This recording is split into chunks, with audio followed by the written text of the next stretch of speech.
Yes, y'all. Welcome to another episode of the Chatting in the City podcast. It is I, Boaz. I was gonna make a joke about '90s hip hop, but I'm too tired. I don't care anymore. Because you know how they always go, yes, y'all, whatever, and they Yeah, start rhyming or whatever. But yeah, I'm here with a special guest, Fatou. Thank you so much for being here. thank you for having Um, me. yeah, so I wanted to bring you on to ask you about some of the work that you're doing, the research that you're doing regarding cognitive accessibility. I was just telling Mhm. you, I'd never heard about it before. So I'm just trying to just tell us a little bit about that. Yeah, I mean, you're honestly not the first person who's not heard of cognitive accessibility. When we're talking about accessibility, a lot of times it's mostly like vision, motor, blindness, Right. all that kind of stuff, where people kind of don't really focus on the cognitive. And I think that's because cognitive accessibility itself has not, and cognitive disabilities have not been well defined. So that's an area of research that's currently undergoing. It's a very broad field, so it's kind of hard to pinpoint. But overall, cognitive accessibility would be to make the environment, whether it's technology, the environment around you, science, etc., accessible for people of all cognitive abilities. So it could be, well, all cognitive abilities, everyone, but more specifically, Alzheimer's, intellectual disabilities, autism, among others. So when we're talking about cognitive disability, it's very much an umbrella term for even a mental illness will fall under a cognitive disability under certain terms. So it's a very broad definition, I would say. Yeah, I mean, with mental health, I guess the most obvious one that I can think of right now is somebody who has, let's say, I don't know, schizophrenia and like they're essentially psychosis, right? How do you help Yeah, someone like that have access to actually be able to use a computer, especially now because a person like that can't really go to their psychiatrist or their therapist, and they exactly, might have to exactly. do therapy like this. So if they're Hmm. if they're essentially not present in the world as we see it, Yeah, how do they access technology that we have now? And yeah. actually, like, I guess I want to take you back a little bit to I'm taking a course on philosophy of cognitive science, and it's Okay. kind of Oh, are you? a lot of the Interesting. a lot of I guess a lot of the ideas that go along with your work kind of come into it, and like we're trying to, like you said, it's hard to define cognitive accessibility, and it Hmm. kind of goes back to the idea that it's hard to define cognition in a way that, Yeah, because I mean we have cognition and we know what it's like, but it's hard to define in the sense where you can actually make it have an operational definition and then actually try to hmm, implement it in, let's say, AI or something like that. yeah. And it's because, especially with tech, everyone's levels of cognition are so different and so variable. And I guess the way I like to describe it is kind of like a DJ slider, right? So you have Mm, all these different sliders, and depending on the person, some are higher, some are lower. So it's very hard to kind of pinpoint or create a definition or something specific when cognition is so variable from person to person. And we still don't know a lot about the brain. mm. So it's a challenge. We don't know We anything don't know about the brain. anything about the It's funny, brain. like I Yeah. I'm in psychology, and like it's funny, like going to every class and it's like, this is what we know, and it's basically nothing. It's like, hey, Yeah. thanks, prof. Yeah, Great. I learned a lot today. It's just, Yeah. and in the class, I mean, a lot of the arguments is how to define, um how do you even go about creating AI? How do you go about defining how our minds work, right? And obviously there's Yeah. like the classical picture, or they call it the classical picture, where it's like they have symbol systems, physical symbol systems, Yeah. in the sense that you have, let's say, a belief, and it's discrete in your mind, and then that belief causes you to do things, and sort of these symbol systems basically they're causally potent, they say, so in the sense that if you Yeah. believe something, you'll do something, that refers to that belief, right? And Yeah. so on, like that. And then, that's obviously the old, and then you get into like connectionism, artificial neural networks, and stuff like that. But it's all just, it's very, I don't know much. I mean, the class just started, so we haven't even really Hmm. gotten to the whole thing. But it just feels to me that it's almost like we're going at it in the wrong way, in the sense that, how do you try to create what we have, right, in terms of cognition over, let's say, I don't know. But see, I think personally that that is the issue. Okay. That is why we're not succeeding, is because we are trying to create what we already have. When what we already have, our brains were flawed. Hmm. And I think one really good example of that is how people who are designing these technologies, AI and stuff, will bring in their own biases and their own belief systems and stuff like that. We can see that, like racist algorithms. Algorithms are just filled with racial biases because oftentimes they will be designed by straight, able-bodied white men in Mhm. Silicon Valley that have a ton of money and that are using these supercomputers without considerations of the users. And they will not only bring in their own implicit biases into the technology, but society's implicit biases. So I'm Mhm. sure you've seen like the whole, if you Google professional hairstyles, you're going to see a Black woman. All results are Black women compared to if you Google professional hairstyles. You're going to get like all white women. And that's again because the people who create that algorithm, they didn't do it on purpose. It's just a subconscious thing, but they brought in their own sets of beliefs and prejudices and our societal beliefs into that algorithm, which ended up just being a mirror of our society, which is problematic. Same with Right. predictive policing.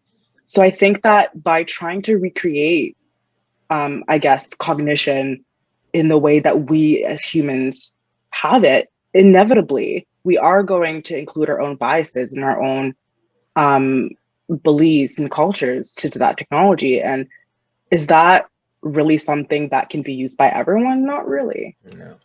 So I think the direction is maybe to kind of think a different way when it comes to AI. Right. That's the hard question. How do you think a different way? Yeah. Because, like you said, Yeah. right, our minds and the way we think it's already flawed and whatever. So, I guess relating to that question, how do you go about developing technology for people who are, with cognitive disability? When, let's Yeah. say, most people in the world don't have cognitive disabilities, right? Just speaking, Mhm. generally speaking, right?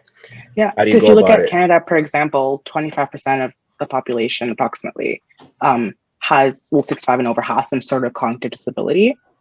And I think also one thing I want to mention when it comes to access to technology, one problem is that a big part of this population does not have access to technology, mostly because of cost.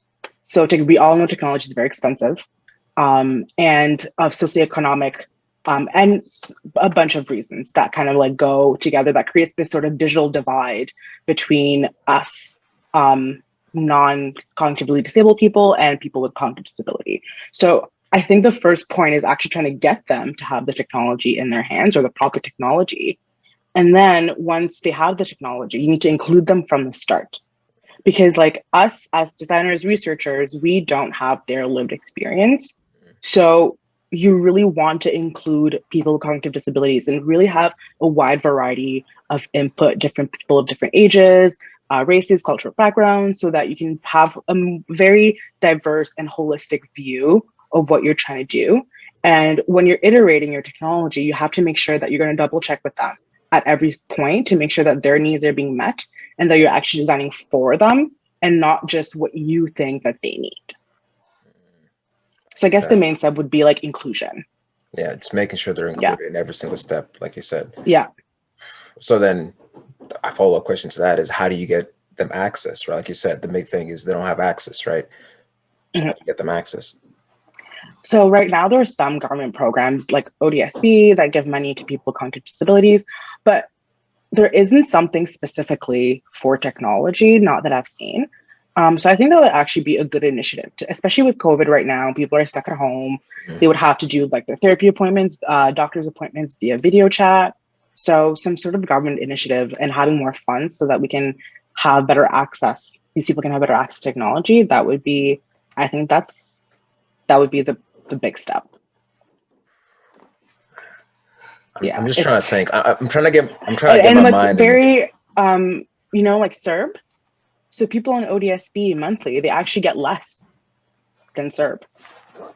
So it's like if you're worried about all your like daily living activities, like your rent and whatever, you're not even thinking about buying a phone or a computer and stuff like that. And I guess another way also would be to give better support for people with disabilities in the workplace so they can keep their jobs for longer and actually also include them in the workplace and adapt the workplace so that they can do things and have a better income and eventually be able to have a good standard of living. Right. And I guess it goes back to what I was saying before and what you were saying, the fact that we're so limited and flawed in a way is that because most people don't have cognitive disabilities, we don't really think about people who do, right? Yeah. Because a lot of this stuff, it's, you know, it's sort of what's your life like, what's your what like, and then, you know, basically how are you going to go about making your life better? You don't even think about what's that person like, you know, Yeah. they can't see. How do, you know, how are they supposed to try to use a phone Yeah. if they can't see it, right? Yeah.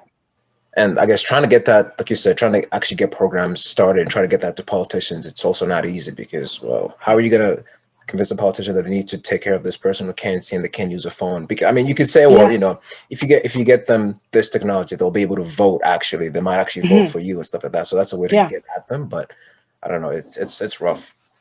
It is. It is. And especially like what worries me right now with COVID is those that do have access to technology is the huge misinformation Hmm. that we see. It's like, again, from a cognitive point of view, someone that has a cognitive disability, if they're just scrolling on Facebook, they might not know what is good information, what is bad information, especially when it comes to vaccines and stuff right now. So it's like, how do we also make sure that when they are using that technology, they're being safe, secure, and that, you know, they're getting access to reputable information. It's hard and it involves, I think, different fields from all over and just a bunch of different brilliant minds that need to get together and think really hard about this. Right. I guess like in the research that you're doing, how much are people, like you said, coming in from different fields to try to help? Because I think that's the only way forward in terms of research. Like Hmm. everybody's tired of that whole, you're doing this, so you stick Yeah. in your little cubicle, and you just look at what you can see. So how much are Yeah. people coming in from different areas to try to help out? So our social enterprise right now that we're creating is very multidisciplinary, and that was the whole goal of the project.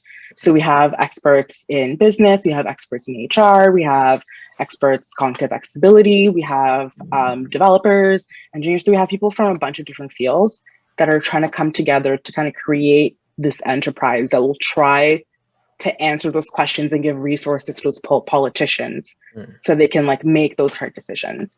But yeah, our team is pretty transdisciplinary and pretty multidisciplinary. Yeah, I it is don't. hard sometimes to kind of make your point and make your point not understood, but kind of put in the value of your point in your field when you're in a multidisciplinary team. But at the end of the day, I think that's the way forward because you can't expect one person in one field to fix everything. There's so many layers and so many levels that you just need to broaden your scope and involve as many people, as many qualified people as you can. Yeah, that's. I was actually going to ask about that too. Like how hard is it to actually get, you know, everybody on the same page? Because you might have people coming in with this sort of using different language to refer to the same thing, but just come at it from Hmm. different places. So if you're talking, Yeah, you know, if somebody's coming in from, let's say, neuroscience, and they're talking to somebody who's just been in tech development their whole life, yeah, they're talking about the same thing, but they're talking about it in different ways using different language, right? And like you said, yeah. what are the meetings like, and is there anything that can actually help those? Yeah, so we actually wrote a paper on kind of our experience developing a medication management app for people with cognitive disabilities. We're in the middle of testing the app right now, and basically the app it's just kind of a reminder app, so people can enter the medication, appointments, and stuff like that, and then they can just get simple reminders like, "Hey, it's time to take your meds." So that team is pretty multidisciplinary, and it was again hard to reconcile the needs and the feasibility. So you have researchers being like, we need this, this, this, and that's what's going to make the app better.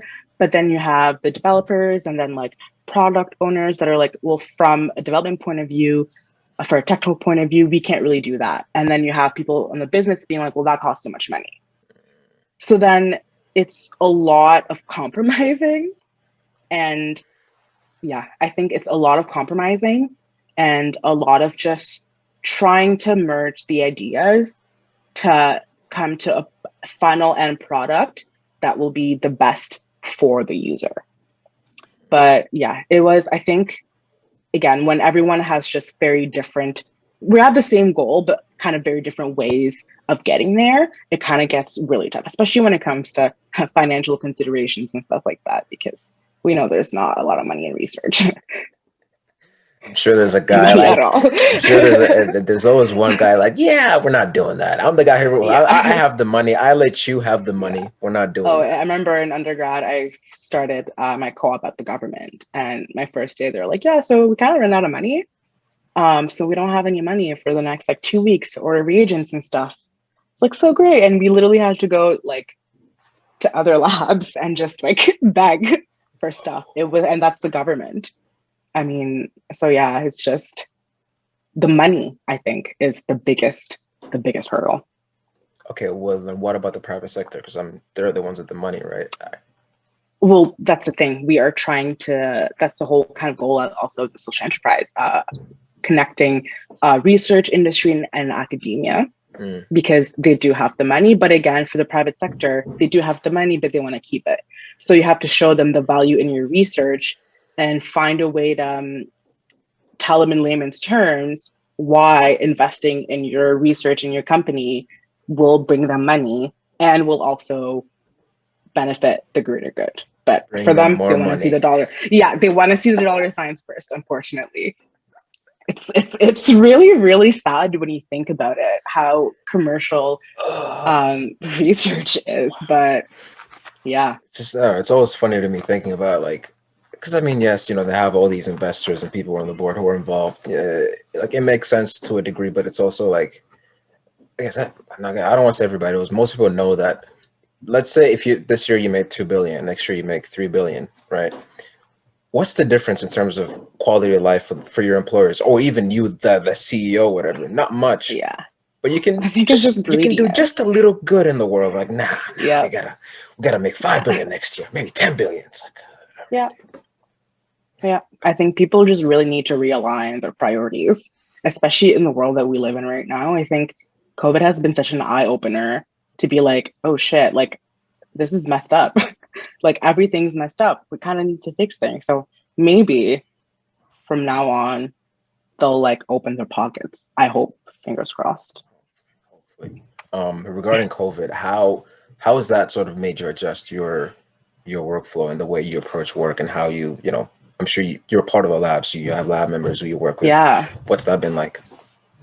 It's been really hard to adjust the schedules. I mean, I'm the youngest one in the team, so I have the most flexible schedule. If people have children and families, so they have had a lot less time on their hands. So it's been a lot of adapting to kind of having other people delegate and maybe taking on a little bit more work and being more understanding that my lab mates have a different life situation than I do. But yeah, everything has gone remotely. So I think it's just been a matter of ensuring that, we're following like proper research data storing protocols, making sure everything's secure. And I think the only hurdle we might potentially encounter will be for our testing of our technology, our app and our Amazon Echo Dot, Mm. because we'll have to do that remotely.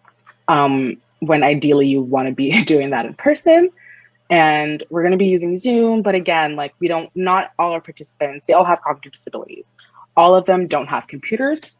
A lot of them just have cell phones because it is the most affordable option. Right. So, I mean, you want to see them in video, especially if you're evaluating the user experience of an app. You want to just kind of see the person's body language, where they're touching, their facial expressions, any nonverbal cues that they're not.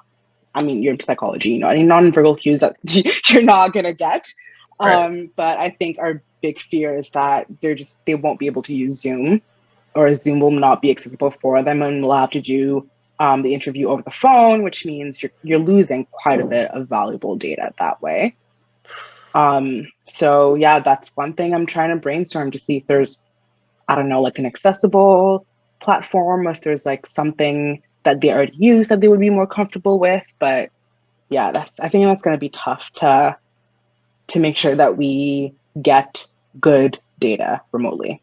Is there a way to reach out to them and ask them what would be most accessible to them? For sure, yeah, we have all the information. It's just that again, you never know what can go down Right. during the session remotely. Is the internet going to cut? Is their phone going to die? There's just like so many unpredictable events that could happen compared to having in-person testing. Mm. So that's causing me a little bit nervous, but I have hope that, I mean, regardless, we're going to get data and it's going to be good. So Fingers crossed. We also got the vaccine. Let's Oh go. yeah. Oh yeah. That's actually one thing I've been thinking about. And I haven't seen any kind of pamphlets or any information from the government on vaccines targeted towards people with cognitive disabilities, because Mm, all the information is pretty complex. I mean, your everyday people are still not understanding the vaccine and that it's safe. So imagine someone with a cognitive disability that is even more prone to misinformation. right. I mean, I think that's actually a big letdown from the government's part to not have cognitively accessible COVID information. I mean, they deserve to have the information as much as we do, and they're even more vulnerable than we are. I mean, in my opinion, people with disabilities should be getting the vaccine first, Right. especially since there's a lot of comorbidities with people with disabilities. So you can have cognitive disability and a visual disability, multiple cognitive disabilities, motor function disability with cognitive. So yeah, I feel like they have been pretty left out and not really talked about enough when it comes to COVID. And that's pretty disappointing. Yeah, that's wild. I mean, I was talking to my mom the other day. She's a nurse, so she has to get the vaccine. She's getting it soon. And Yeah. we were just talking about basically what they told her at work, and it wasn't much. Just like, Yeah. okay, vaccines here. These are the details. Read about it. You have questions, come back to us. It's like, wait, Yeah. what? But Yeah. it is what it is. Yeah. And I mean, especially with the Black community, if you have someone that's Black and disabled, there's bit reasonably so, there's a distrust of Western medicine and vaccines in the Black community. So if you have someone who's Black and disabled, that's again even more distrust when it comes to the vaccine and healthcare system.